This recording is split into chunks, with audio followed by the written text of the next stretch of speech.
पाकिस्तान ने इंडिया को क्रिकेट के मैदान में हरा दिया। बहुत अच्छी बात, बहुत खुशी की बात, सबने सेलिब्रेट किया क्योंकि ये हमारी इज्जत और गैरत का सवाल था।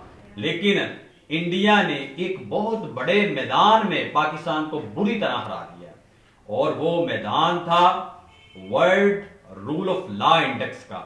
ये वर्ल्ड जस्टिस प्रोजेक्ट ने एक रिसर्च की और उन्होंने रैंकिंग की मुल्कों की कि किन ममालिक में इंसाफ की फराहमी और कानून की बालादस्ती है। तो जब उन्होंने रैंकिंग की तो पाकिस्तान का नंबर 130 था आउट ऑफ 139, जबकि इंडिया का नंबर हमसे कहीं ज्यादा अच्छा था। देखिए, स्पोर्ट्स को अगर हम देखें तो हमारी गैरत जाग जाती है और हम कहते हैं कि इंडिया को हमने हराना है हर सूरत में, और अगर पाकिस्तानी टीम ऐसा ना कर पाए तो उन पर तनकीद की जाती है, उनको गालियां दी जाती हैं। लेकिन इन सियासतदानों की वजह से पाकिस्तान का जो नंबर है वो 130 है, जबकि इंडिया का और दूसरे जो थर्ड वर्ल्ड कंट्रीज है उनका भी बहुत अच्छा है पाकिस्तान से। और दुख की बात तो यह है कि पाकिस्तान को एशिया का कानून की बालादस्ती के मामले में और इंसाफ की फराहमी के मामले में अफगानिस्तान के बाद दूसरा बदतरीन मुल्क करार दिया गया। और ये आप कह सकते हैं कि हो सकता है कि उन्होंने जो रिसर्च की और रिपोर्ट तैयार की वो उनकी ऑब्जर्वेशन जो हो वो बाइस्ड ऑब्जर्वेशन हो, जानबूझकर पाकिस्तान को उन्होंने लो रैंक पर रखा हो। उन्होंने इसलिए 8 फैक्टर्स बताए कि जिन फैक्टर्स को उन्होंने देख के मुल्कों की रैंकिंग की। अब आपने इस बात का तयन करना है क्या वाकई पाकिस्तान में ऐसा। मैं चंद एक उसमें से आपको बताता हूं। उन्होंने पहला जो उनका फैक्टर था ना वो कंसंट्रेट्स ऑन गवर्नमेंट पार्स था कि गवर्नमेंट की जो पावर होती है, एक गवर्नमेंट की 2-3 ब्रांचेस होती है जिनमें से 2 ज्यादा अहम है, उनमें से लेजिस्लेचर और एग्जीक्यूटिव। उन्होंने देखा कि किस मुल्क में जो लेजिस्लेचर है वो एग्जीक्यूटिव को किस हद तक कंट्रोल करती है, या जो एग्जीक्यूटिव है ये जो वुज़रा होते हैं, जो कैबिनेट होती है, ये शितर बेमुहार अपनी मर्जी से सारे काम कर रहे हैं या इन पर कोई चेक्स एंड बैलेंस भी है।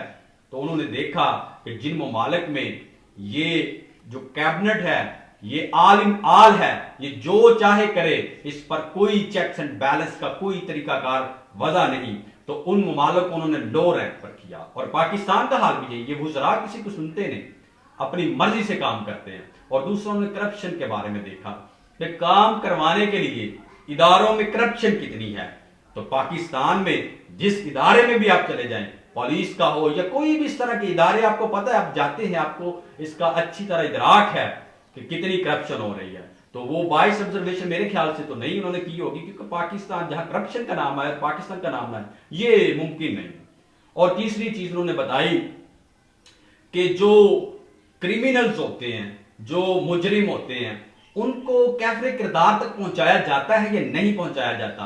तो पता चला कि जिन ममालिक में, और उनमें पाकिस्तान शामिल है, कि जहां मुजरम को सजा नहीं मिलती और हीले बहाने से, क्योंकि इसमें इम्तियाज भी होता है ना कि जो छोटे लोग हैं उनको तो कैफरे किरदार तक पहुंचा दिया जाता है, अगरचे उनकी जो गलती हो वो माइनर सी हो, लेकिन जो बड़े बड़े सियासतदान और फ्यूडलिस्ट हैं उन पर कोई हाथ नहीं डालता।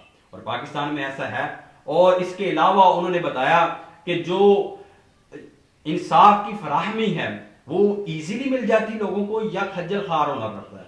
तो पाकिस्तान में तो बंदे को जलील बंदा हो जाता है कि कभी उधर जाओ कभी उधर जाओ, और फिर फीस से और इस तरह के मामलात, ये चीजें भी बहुत मैटर करती हैं। और इसके अलावा उन्होंने देखा कि क्या जो गवर्नमेंटल बिजनेस है वो ओपनली है या सीक्रेट रखा जाता है, तो मतलब लोगों के ध्यान लगा कि कहीं और जो गवर्नमेंट के काम है वो चला लिए जाते हैं। अवाम को बताया नहीं जाता कि कौन से बिल पास हो चुके और क्यों हुए, ये पता ही नहीं चलने देते। तो पाकिस्तान में भी ऐसा है कि आम अवाम को कुछ नहीं पता। आम अवाम को सिर्फ ये पता है कि 2 फरीक हैं, एक का नाम इमरान खान है और दूसरे का नवाज शरीफ है। नवाज शरीफ नाहल होके बाहर चला गया और इमरान खान अभी नाहल हो रहा है। अवाम को सिर्फ इतना पता, और ये नहीं पता कि कौन से कानून और कैसे कैसे पास होके और उनके आफ्टर मैथ्स क्या होंगे, ये किसी को कोई नहीं पता। तो पाकिस्तान के मामले में, क्रिकेट के मामले में आप सबकी और गैरत जागती है, जागनी भी चाहिए, अच्छी बात है। इसी तरह अगर हमारे सियासतदानों की और हमारी भी, क्योंकि अगर आप अपने गांव में, अपने मोहल्ले में भी देखें ना, अगर दो पार्टीज हों, एक जो अमीर हो और दूसरे गरीब हो, तो अमीर का कसूर होता भी है तो वहां क्या कह दिया जाता है कि चलो सुलह कर लो, कोई बात नहीं। और अगर गरीब का कोई कसूर हो तो फिर उसका जो हाल होता है सबको पता है। तो इंसाफ करें जहां भी है, कानून की बालादस्ती को और बाला करें। शुक्रिया।